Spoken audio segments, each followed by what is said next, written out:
Assalamualaikum warahmatullahi wabarakatuh. Perkenalkan, nama saya Safa Salsabila dengan NPM 11011020327. Saya akan mempresentasikan hasil analisis saya terkait kasus penipuan dalam aplikasi marketplace Shopee berdasarkan putusan nomor 80/Khusus/2021 Pengadilan Negeri Sengkang. Adapun presentasi ini saya persembahkan guna memenuhi tugas ujian akhir semester pada mata kuliah Hukum Perdagangan secara elektronik kelas C. Sebelum memasuki analisis, saya akan menjelaskan terlebih dahulu terkait uraian kasus yang akan saya bawakan. Baik, kasus ini berawal dari Herdiansyah alias Anca yang selanjutnya disebut terdakwa dan Arham yang selanjutnya disebut turut serta membuat akun pada marketplace Shopee dengan nama toko online 1 dan toko online 2. Kemudian pada akun toko online 1, terdakwa menjual sepeda dengan tipe Cannondale Charter Pin yang harganya terbilang murah yaitu dengan harga Rp22 juta. Karena harganya yang murah tersebut, kemudian saksi Agus Hadono, yang selanjutnya disebut saksi Agus, tertarik untuk membeli dan menanyakan ketersediaan barang tersebut kepada terdakwa. Kemudian setelah dikonfirmasi oleh terdakwa melalui aplikasi Shopee, saksi Agus langsung melakukan pembayaran pada tanggal 26 Desember 2020. Pada tanggal 27 Desember 2020, terdakwa menghubungi saksi Agus melalui WhatsApp dengan mengaku sebagai customer service Shopee dan menginfokan bahwa transaksi saksi tidak dapat diproses karena terjadi gangguan sistem pada aplikasi Shopee dan uang yang dibayarkan akan dikembalikan ke saldo Shopee milik saksi Agus. Akan tetapi, karena nominal pembelian tergolong besar, terdakwa meminta saksi Agus agar mencantumkan nomor rekening untuk pengembalian uang tersebut. Setelah itu, saksi Agus langsung mengirimkan nomor rekening BNI-nya dan uang pengembalian langsung masuk ke rekening saksi Agus. Kemudian, terdakwa selanjutnya mengirimkan nomor virtual account atau selanjutnya akan saya sebut sebagai VA kepada saksi Agus dengan nama toko online dia, sehingga saksi mentransfer pembayaran ke VA tersebut. Namun, sepeda yang dibeli saksi tidak pernah dikirimkan sehingga saksi melakukan konfirmasi ke akun WhatsApp milik terdakwa dan terdakwa berkata bahwa belum ada transaksi yang masuk ke VA miliknya dan yang ada hanyalah transaksi pembatalan pemesanan. Karena tidak kunjung mendapatkan kejelasan, saksi Agus menghubungi terdakwa kembali untuk menanyakan pengiriman sepeda tersebut.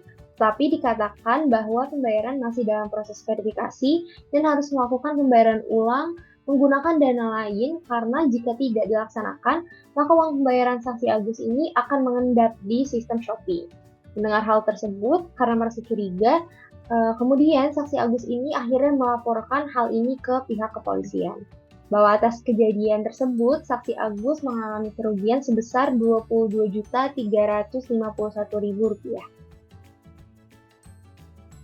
Baik, berdasarkan uraian kasus sebelumnya, perbuatan terdakwa ini diancam pidana pada pasal 45A ayat 1 junto pasal 28 ayat 1 Undang-Undang Nomor 19 Tahun 2016 tentang perubahan atas Undang-Undang Nomor 11 Tahun 2008 tentang informasi dan transaksi elektronik junto pasal 55 ayat 1 ke 1 KUH pidana. Adapun amar putusan hakim pada putusan tersebut, yakni 1. Menyatakan terdakwa Herdiansyah alias Anca telah terbukti secara sah dan meyakinkan bersalah, melakukan tindak pidana turut serta dengan sengaja dan tanpa hak menyebarkan berita bohong dan menyesatkan yang menyebabkan kerugian konsumen dalam transaksi elektronik sebagaimana dalam dakwaan alternatif ke-1. Menjatuhkan pidana kepada terdakwa dengan pidana penjara 6 bulan, menetapkan masa penangkapan dan penahanan yang telah dijalani terdakwa dikurangkan seluruhnya dari pidana yang dijatuhkan, memerintahkan agar terdakwa tetap ditahan, menetapkan barang bukti berupa dianggap telah dibacakan tetap terlampir dalam berkas perkara, serta membebankan kepada terdakwa membayar biaya perkara sejumlah Rp2.000. Atas putusan tersebut, kemudian saya akan memaparkan hasil analisis yuridis atas putusan tersebut.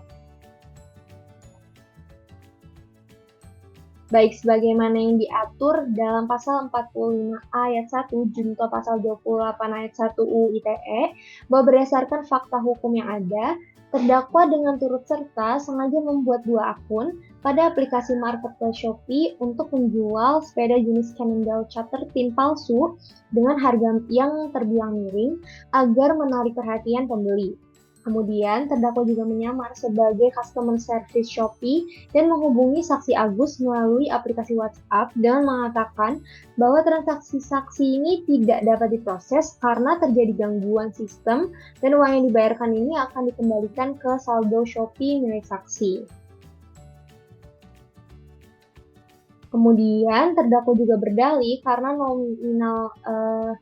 dikarenakan nominal yang besar, yaitu sebesar Rp22.377.000, terdakwa ini kemudian meminta saksi agar mencantumkan nomor rekening untuk pengembalian uang tersebut. Tak lama dari itu, uang pengembalian kemudian langsung masuk ke rekening saksi.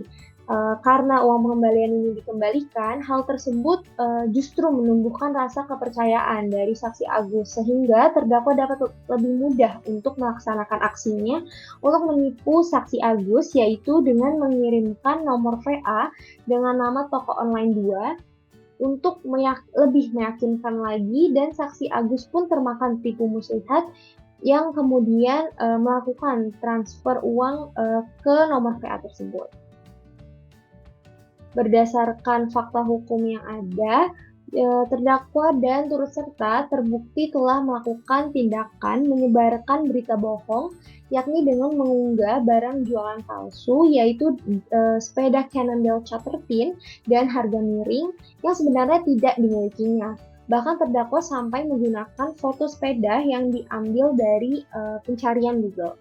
Atas hal tersebut, banyak konsumen yang tertarik untuk membeli sepeda tersebut. Salah satunya ini yaitu saksi Agus yang merupakan korban penipuan dari terdakwa. Hal ini menyebabkan saksi Agus mengalami kerugian sebesar Rp22.351.000.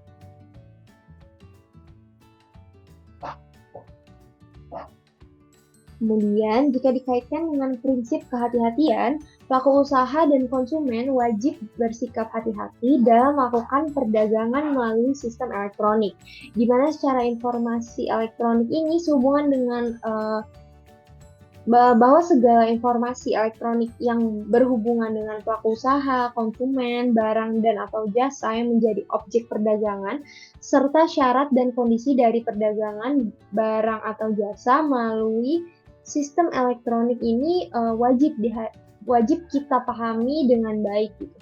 Seperti yang kita lihat juga bahwa dalam aplikasi Shopee itu tuh telah diberikan banyak pemberitahuan terkait pengaturan privasi dan juga peringatan untuk meminimalisir adanya penipuan, seperti adanya pengaturan privasi nomor HP untuk menyembunyikan nomor HP dari semua pengguna Shopee.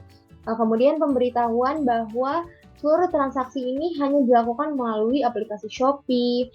Kemudian juga diberitahukan juga terkait modus penipuan dengan meminta kode verifikasi atau OTP. Kemudian selanjutnya ada pemberitahuan kehati-hatian untuk pengguna agar tidak melakukan chat atau komunikasi dan melakukan pembayaran di luar aplikasi Shopee. Selanjutnya ada pemberitahuan bahwa WhatsApp Shopee ini tidak digunakan sebagai customer service dan juga adanya tanda centang hijau dan pesan resmi pada WhatsApp resmi Shopee, dan juga untuk customer service ini hanya dapat dilakukan di aplikasi Shopee sendiri atau melalui email dan call center.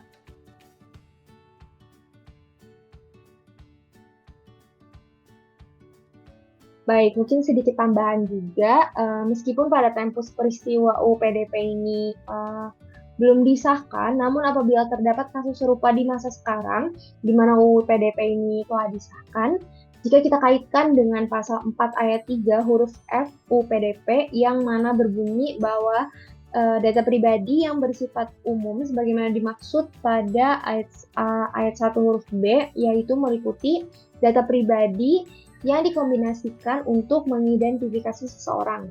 Bahwa berdasarkan penjelasan pasal tersebut, yang dimaksud dengan data pribadi yang dikombinasikan untuk mengidentifikasi seseorang ini antara lain berupa nomor telepon seluler dan IP address.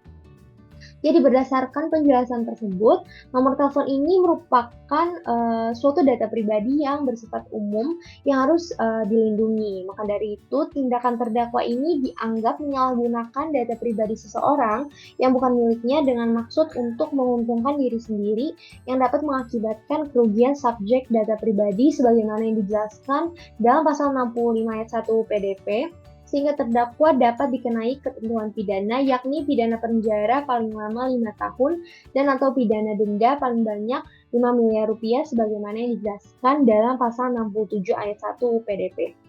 Jadi apabila terdapat kasus yang serupa dengan kasus Anca ini, maka terdakwa ini tidak hanya dikenai pidana penjara saja, tetapi bisa dikenakan denda paling banyak 5 miliar rupiah. Lalu bagaimana untuk caranya untuk kita memitigasi risiko penipuan dalam transaksi elektronik?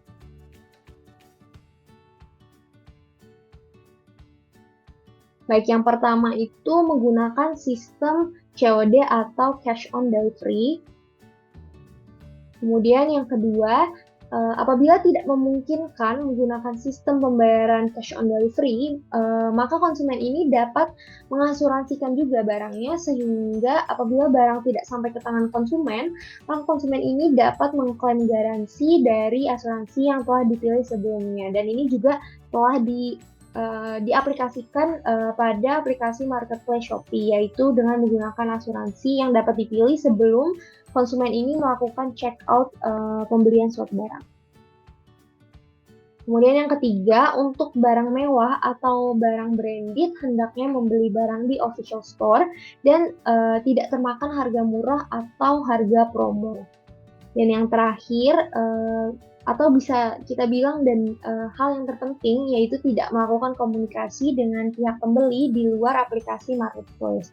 Dan hal ini juga telah saya sampaikan sebelumnya, bahwa memang di setiap aplikasi marketplace itu sudah diinfokan, diberikan peringatan melalui aplikasi sendiri bahwa konsumen dan pelaku usaha ini tidak diperkenankan untuk melakukan komunikasi di luar aplikasi marketplace gitu, untuk menghindari penipuan seperti yang dialami oleh Sakti Agus ini sendiri.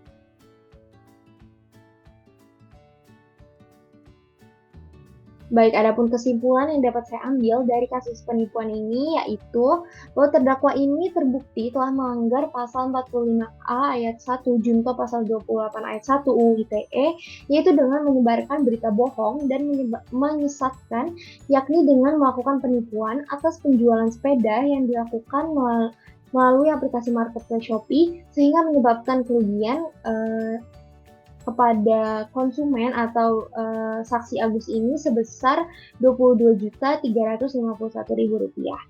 Namun di samping itu semua, konsumen juga seharusnya bisa bersikap hati-hati dalam melakukan transaksi elektronik guna meminimalisir penyalahgunaan akan data pribadinya, karena di setiap marketplace ini atau bisa kita ambil contoh Shopee ini mengandalkan setiap informasi yang diberikan oleh pengguna, termasuk pembayaran yang dilakukan Shopee juga termasuk pembayaran yang dilakukan ini. Dan Shopee juga tidak dalam kapasitasnya lagi untuk melakukan verifikasi siapa saja yang melakukan pembayaran, sehingga menjadi tanggung jawab dari pengguna sendiri atas setiap transaksi yang dilakukan di setiap marketplace. Salah satunya marketplace Shopee. Baik, sekian presentasi dari saya. Semoga bermanfaat bagi pengguna aplikasi marketplace agar lebih berhati-hati dalam bertransaksi dalam e-commerce sehingga terhindar dari penipuan. Wassalamualaikum warahmatullahi wabarakatuh.